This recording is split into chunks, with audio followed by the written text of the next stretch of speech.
Hi everyone, my name's Wendy Travath and I'm the curator of Your Nurse Voice Matters, and I'm extremely excited today to have Sue Cosgrove with me. Hi Sue. Hello, Wendy, and everyone out there. How are you? Excellent. Love to have you on today to talk about what you're doing now and also your nursing background to inspire, to share, and to educate for our nurses, which are my three themes for this podcast. So I know you, and we've just worked out a few more common lines of career paths that have come in common just before the podcast. The audience doesn't know you, so let me spend a minute to introduce you to our audience.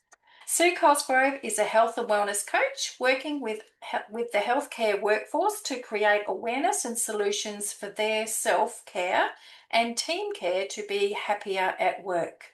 Sue has created and written three coaching programs and two books to support healthcare teams feel better at work. The two books have been printed over 1,000 times, and the positive changes made by healthcare workforce inspires Sue to work harder to support compassion, satisfaction at work. Sue's coaching programs have made her sought after to work with teams from Queensland and New South Wales Health, as well as private health services and NGOs. Super excited about having a conversation with you today, Sue. Let's just start with, I generally like to know a little bit about our nursing guests. Where did they all start with their nursing? Thanks, Wendy. It's great to be here. I started in nursing 30 something plus years ago in the hospital training system that we used to have. I was a bit of a rogue back then, a little bit naughty. So I was an enrolled nurse first, and then I found myself at uni sometime later, became a registered nurse. And yeah, I have worked in loads of different spaces as a registered nurse. I always tend to say I have a short attention span. So I always had to move on every couple of years because I get a little bit bored. And so I've done everything. The only thing that I didn't do is midwifery.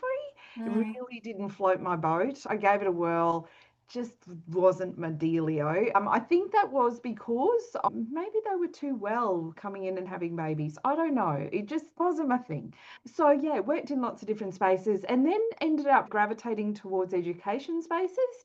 Was invited to start teaching nursing in my career as well. Found myself becoming, a head of school and in nursing educations, worked in lots of different environments. From that, ended up going into working in nursing research and working alongside some exceptional people in that nursing research world. That was kind of exciting too, because in all the different parts I've had in my career in nursing, because I've still retained my registration as a registered nurse too, I just keep learning other snippets of things that adds to the top hat that we wear as a registered nurse, I Mm. think.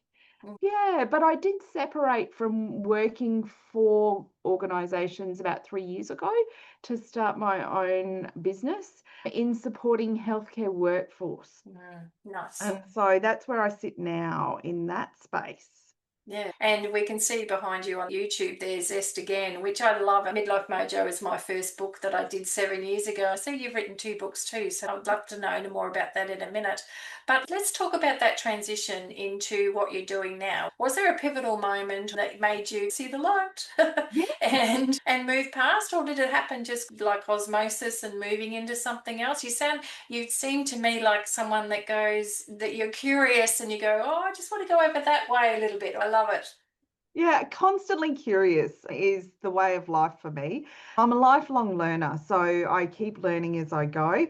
And I think what happened was I was working in a program in palliative care, federally funded by the government. It was an education focus, and I had a national role. So I was looking at healthcare workforces all over Australia, and I could see a general fatigue drop. Like I could really see that everyone was just a little bit more tired than they have been historically. And I thought, geez, there's something going on here. And, what are we doing for healthcare workforce to support that tiredness? So, where are the conversations? What are we doing? And then I went out to market to have a look to go, well, what's some programs that we could start initiating to healthcare workforce to support their well-being at work? And nothing existed. And that's where I went, right, I need to stop doing what I'm doing and I need to create this stuff because we need to look after our workforce because if we don't look after them, then who's looking after people? If we lose all our care workforce, who's caring anymore? So that's where it took me on a bit of a journey, and I took a massive leap because I don't know if listeners out there have ever sort of wondered what would happen if I left work and had no income. Exactly. You've got to pay the bills and put food on the table somehow. It's really interesting that you mentioned that over the time of your career, you could actually see that this Oh, fatigue was getting more and more of a problem. A couple of our podcast guests talk about stress and burnout. Burnout, particularly, is one of the things that's creeping into nurses because it's just changed so much. Expectations are there. And for a variety of reasons, the different stages of burnout, there's a real art in that. And it's nice that you've actually developing something that's looking after the workforce. So tell us, what sort of programs have you developed and how have you implemented that over the last few years? yeah. So I a few different actually. And it came out of people just being curious with me and going, "Hey Sue, we're noticing this problem. What have you got that could help us?" I was like, "Well, nothing right now, but I'll make you something." And so that's pretty much how things have evolved for me. The first one was actually stimulated by New South Wales Health Inquiry. They came to me and said, "We've got this particular problem. What can we do?" And everything they were describing that was wrong with their workforce sat in that. This was a fatigued workforce. When we look at the data and evidence-based practice in the US and the UK, this is well studied. This is well known. This, what are the signs and symptoms of a fatigued team? I could probably pull up 20 articles right now that are authentic, validated, peer reviewed that will explain that really easily. And so what they were describing to me was exactly that. And I said, "This is what's going on. What are you doing to look after it?" And they said, "Well, this is the problem, nothing. And, we've got this sick workforce that is got this massive turnover and we can't keep up with the supply and demand issue that we have with it." And it was like, okay, I can create something, but it's going to be a pilot because this is new. I haven't done it before. So we had a go, and using evidence-based practice, using tools that exist, yes, not in this country, but in other countries, we're able to develop team awareness of how they're feeling at work in the present. So we're not talking about all the reasons why it happened. We're talking about looking at a team and going, "How are you feeling? Let's use this tool to create awareness, count the numbers, and see what's going on for you. And then let's talk about it. Let's sit around and talk about it, unpack it, and use this concept called reflective practice. How often do we use it?" My second book is all about reflections, and it's nice that you're Oh, actually using a modality that's used well in nursing and other professions. And nurses are very familiar with doing that. It's familiar, but putting it into action and actually making something positive out of yeah. it that they can see that they're going to be solving a problem by doing it. Exactly. Because Yes. what I see, and it's so, and I'm such an advocate of reflective practice, is because what happens is, when we get tired and fatigued and overwhelmed, we have a lot of thoughts. The average brain has 10,000 to 15,000 thoughts per day, right? So if we've got that much going on up there, and then we go to work and we get tired because we got a high expectations on us at work, right? So then we go home and what do? We ruminate. We wake up at 3 a.m. with the, I forgot to write that down on that chart. I didn't do this. You know what I mean? Then we ruminate. And rumination is an aspect of reflective practice, but it can become toxic if we give it too many legs. It's about unpacking that for people and reminding them about the fact that, yeah, I know you think you're doing reflective practice, but let's pull it apart a bit and actually take that rumination to a learning point because then it becomes reflective practice. Nice. It Yeah. becomes a full circle, doesn't it? So this is one of the programs that you've developed. Yeah. Yes. I can work alongside a team and it's never a one shot and I'm No, done. I no. work alongside teams for probably, in some cases, 3 months, some cases, Yes. 6 months. I've got a team I've been working alongside for 2 years now.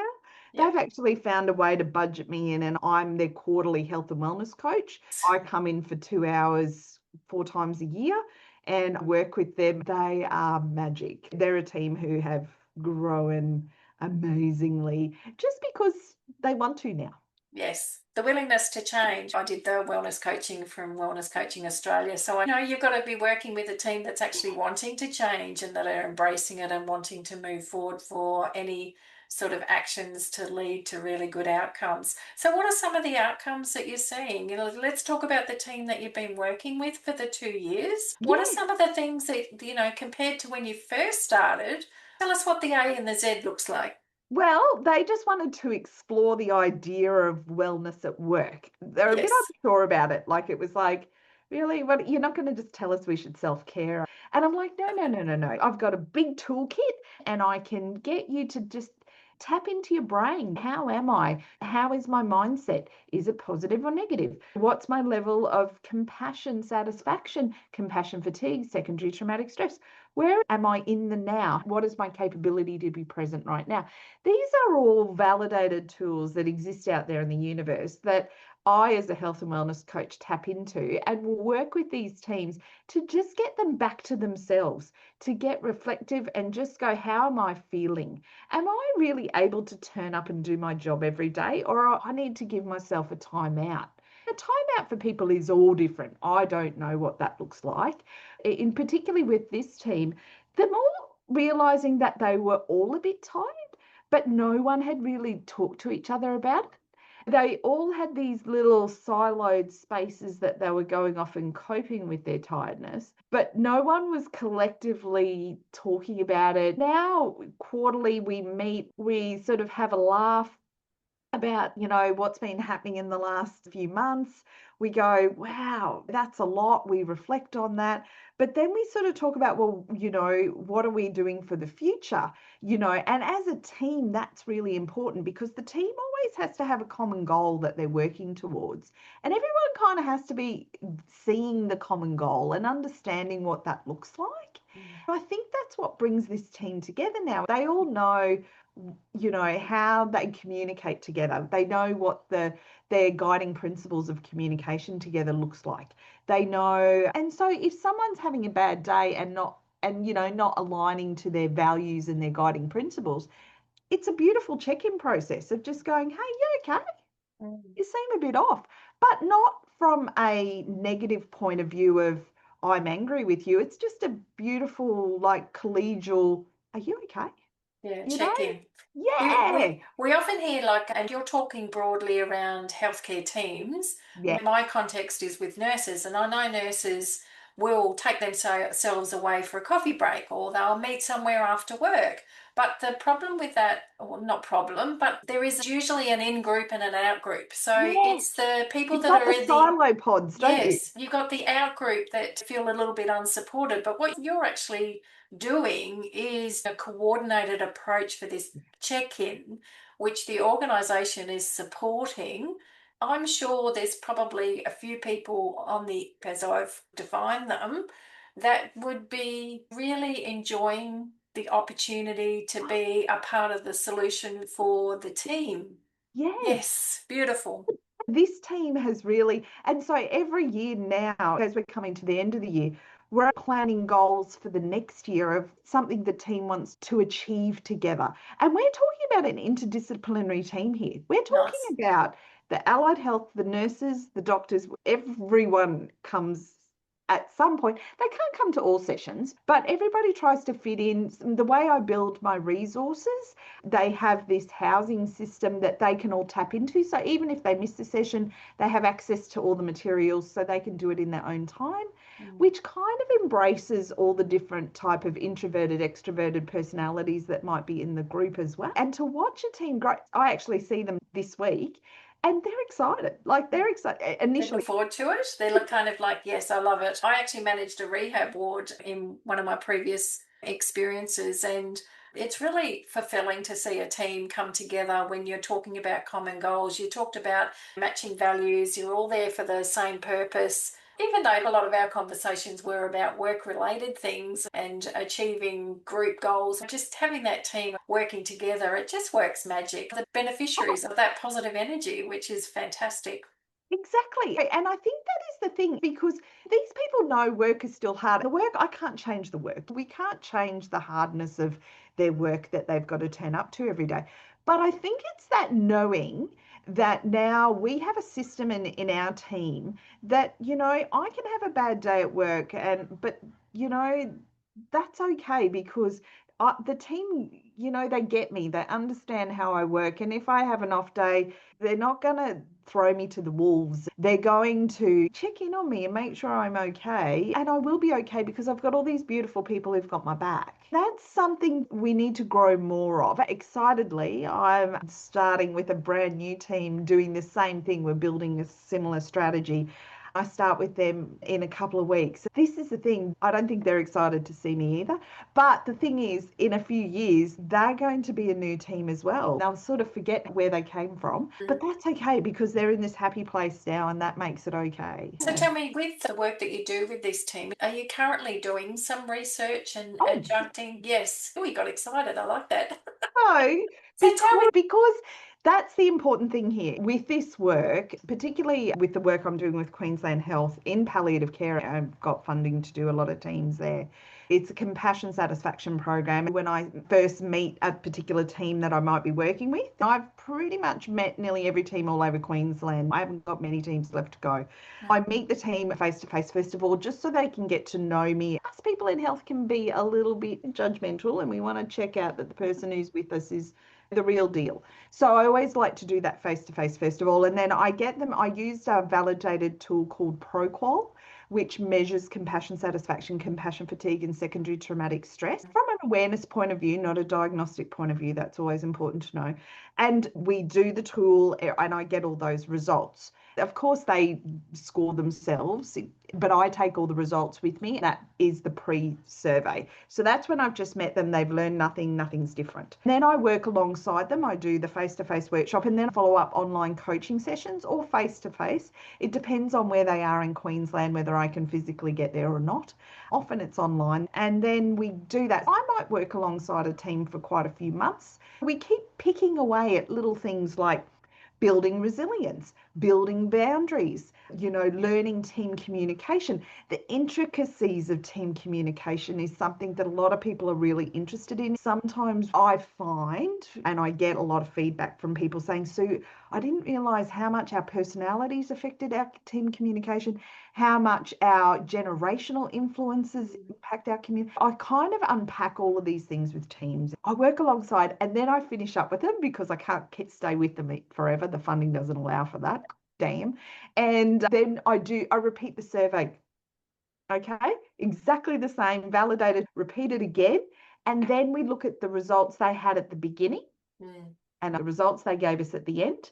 And what we have noticed, because we've rolled out twice already, we've got increased scores in compassion satisfaction, decreased burnout scores, and decreased secondary traumatic stress scores, which I didn't expect. That Yes. actually wasn't expected, but we got increased workforce retention. I'm interested in the retention aspect of this. What were the numbers on a couple of things? The first round, I think we increased the work. The question is, and it's an anonymous survey. They create their own code. That's how we get matching data from the pre and post surveys. The question is, are you intending to resign within 6 months, 12 months, 24 months, or not at all?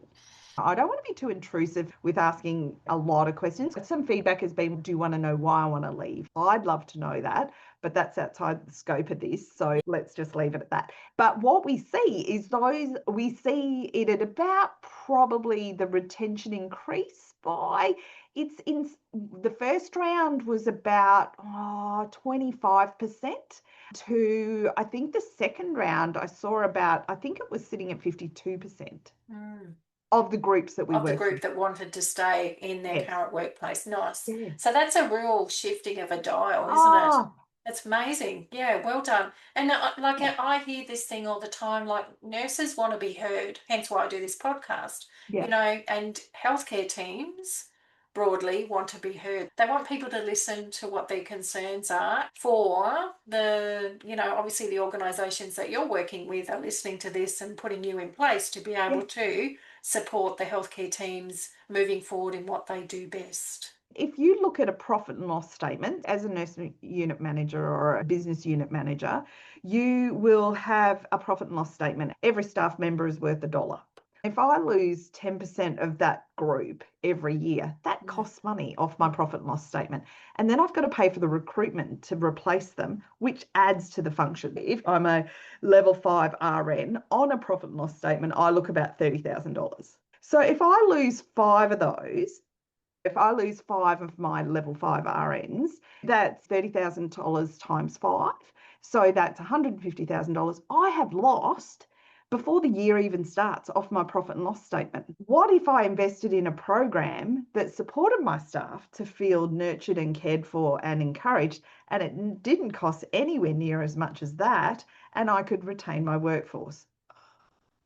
I'm saving money. It's a no-brainer, isn't it? Oh, It's a it is, no-brainer. Lindsay.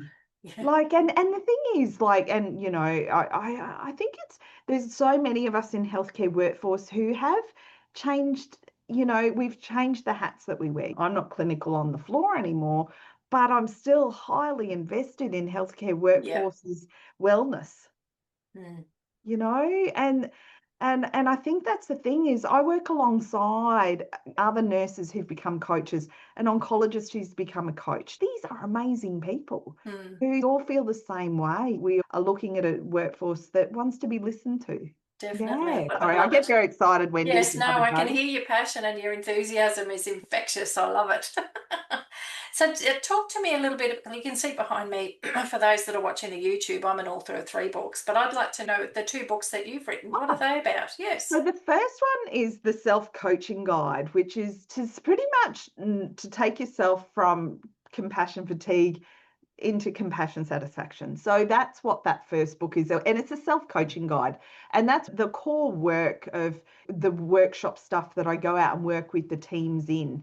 Everyone gets one of those books each. There is a lot of content in what I do. It's really content heavy, but I'm working with a beautiful educated workforce. So I leave them with all the stuff. I inspire them and get them excited enough to go, I can do this.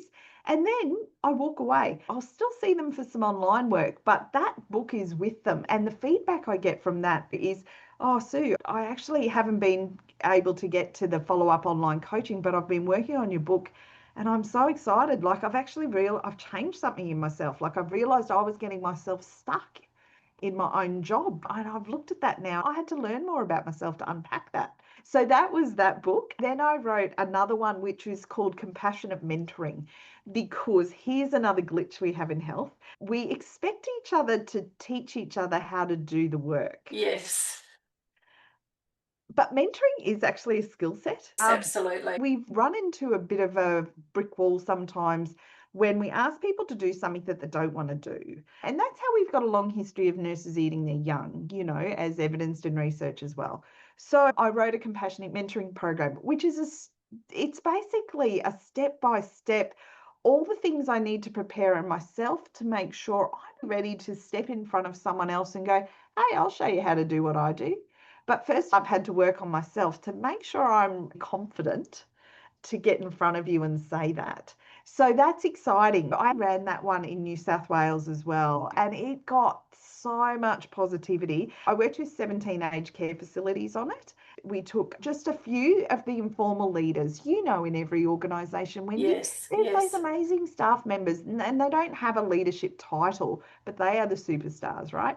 We take those superstars, run them through the program. It's a combination learning program, but it's also mentored and like there's coaching sessions to grow that mentor as well. And yeah, then they come out at the end and become the mentor champions of the facility.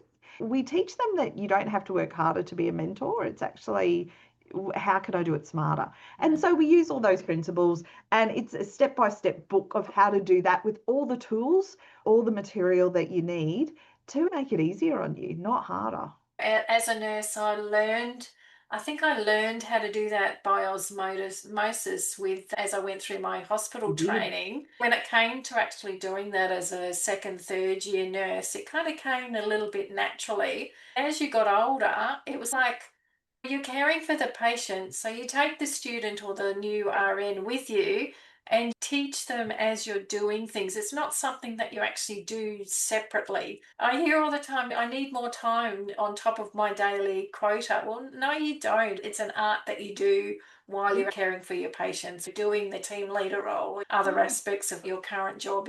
Yeah, and I think because in healthcare workforce, once again, there's so much psychology that goes into this. A healthcare workforce has the highest rankings of imposter syndrome you can find in any workforce. Yes, I don't feel confident and competent to step in front of someone else and show them what I do because I suffer imposter syndrome. Can you see how hard it becomes? yes, it's a very hard thing to break through.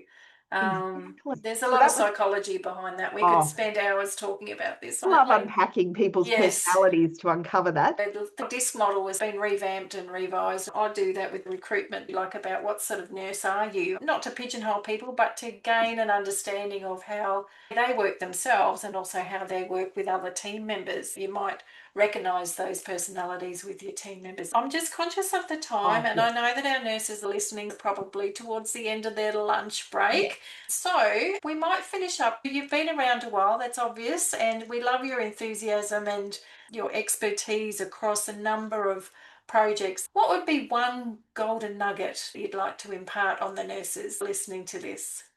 Okay, well, my big ticket item when I'm working with teams is what we call it, and yeah. But to simplify that, there is in psychology, Paul Gilbert wrote the three flows of compassion.